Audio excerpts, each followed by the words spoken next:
And now Britain's former finance minister, Rishi Sunak, held onto his lead in the race to become the next prime minister on Monday as another hopeful was knocked out, leaving four candidates in an increasingly bitter contest to replace Boris Johnson.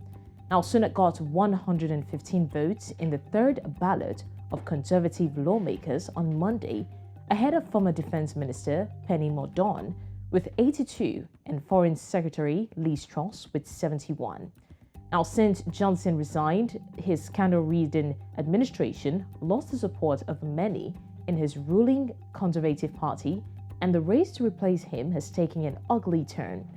The chair of the Foreign Affairs Committee, Tom Tugendhat, a former soldier and Johnson critic who has never had a role in government, was eliminated from the leadership contest on Monday after securing the fewest votes with 31.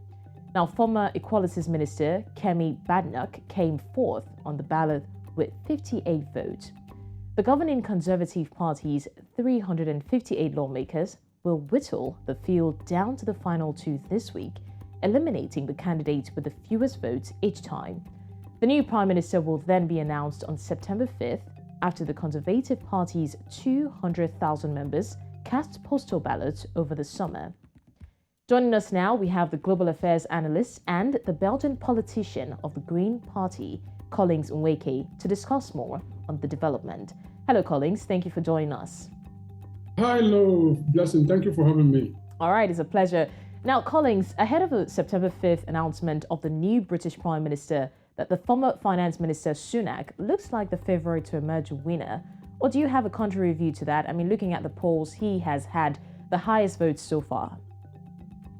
A day is, eternity in politics. And yes, while Sunak might be having a comfortable lead this time around, it might be something totally different, next week. Don't forget, 5th September, which is the date that the entire membership of the Conservative Party would have voted, is a very, very long time. And who knows, the barrage of attacks that he is getting now, primarily in regards to his records in office, which is a very, very hard period in office, and also the wealth of his wife. Only God knows if these attacks are going to hold waters, and if they do, might swing things around, to favor his opponents. But for now, yes, Sunak has a very, very comfortable lead, and I believe that makes him pretty happy. All right, Collins, let me just quickly ask you this. Now, I was watching their debate. They had a debate some time ago between five of them that was, anchored by Julie. Do you think that debate had anything to do with influencing their votes?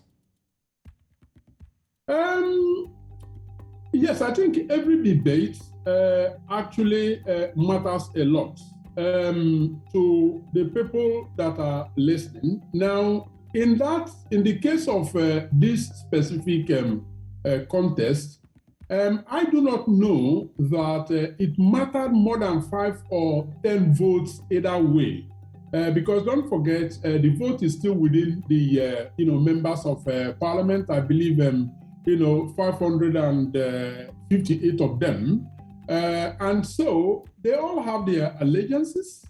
They know these individuals pretty well. They are colleagues, but at the same time, there are quite a number of them, not very much, who are rather neutral in terms of, okay, let me hear what they have to say. If they will be persuasive enough to let me change my vote. But no, the debate didn't do very much to swing very many votes, even though it may have had, a very tiny impact. Okay, now let's talk about Sunak's affiliation with Boris Johnson. Now, some people say that Sunak owes his meteoric rise in part to Johnson, who obviously recruited him as Chief Secretary to the Treasury in 2019. And now, this brings me to my question. Should we say that if Sunak becomes the new British Prime Minister, the United Kingdom should be expecting the continuation of Johnson's legacy? It doesn't look likely. The reason it doesn't look likely is that, quite apart from a number of things that have happened, those of us who watched the debate will recall that there was a very specific question put to all the candidates, namely, if you win and become the Prime Minister of Britain, are you going to have Boris Johnson in your cabinet? If those who want to raise your hand up, not a single one of them did. Now, that is very, very telling. And that tells us that even though Sonic could be said to have enjoyed the patronage of Boris Johnson, they fell apart. They fell apart because obviously Johnson, there are very critical questions about his values as a human being, his relationship with telling the truth and all of that. And these are things that Sunak has found out in the course of the years.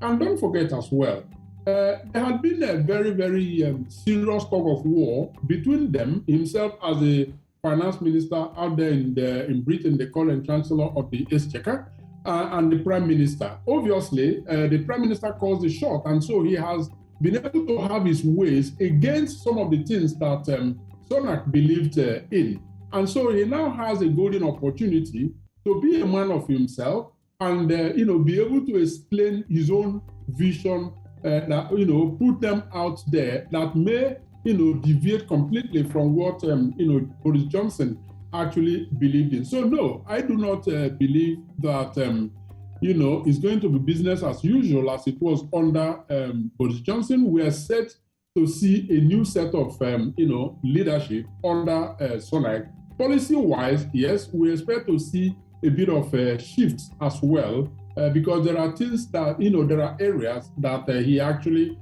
see completely differently from Boris Johnson, who called a shot up until this point. All right, thank you so much, Collins. I really would have loved to ask more questions, but because of our time, we have to end it here. Thank you so much for your time. Always a pleasure, Blessing. Thank you for having me.